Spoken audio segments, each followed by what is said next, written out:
Ayan. So, ipakita ko sa inyo guys yung bagong pwesto ng aming Icy Ice Cream. Ayan. Nandyan pa rin siya sa harap, pero andito pa rin siya sa bungad, pero nakaharap na siya. Nung nakaraan kasi naka-side view siya, nakatagilid. So, yan. Mas bungad na siya lalo. Ayan. So, ito na yung itsura ng aming tindahan. Ganyan na. Alright. Parang mas maganda siya tingnan ng nakaganyan. Yan, nandito yung stocks namin ng Coke. Tapos, nandoon yung nilipat namin yung mga tangke. Yun, doon na siya na side.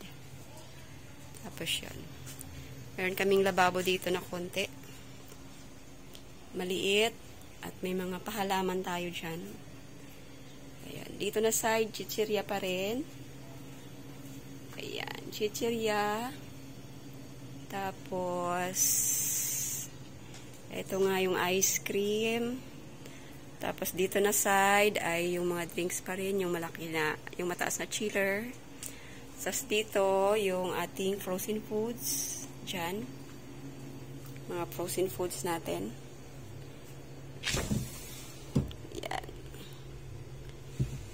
And then, mga stocks natin dito na mga Coke. Ayan, Gatorade. Hanggang doon. Tapos, may bigas. Ayan. So, dito maluwag na siya, guys. Papasok. Ayan. So, yung bigas natin. Tapos, maluwag na dito, papasok. Ayan. Plan kasi namin lagyan din ulit ng stante dyan sa gitna. At yung, parang pwede na mag-access yung mga tao, papasok na lang sila. Sila na yung kukuha. Tapos, magpapagawa kami ng counter doon na side sa may pinto. Para pupunta na lang sila doon pang nagbayad. Ayan, so far yun ang aming plan. So sa ngayon, kinlear muna namin tong area na to. Ayan. So, pwede pa siya lagyan ng isang pahabang estante. Ayan, para makapamili yung mga customers pag pumasok. Hindi na tayo ng tayo para bigyan sila ng kung ano yung bibilhin nila.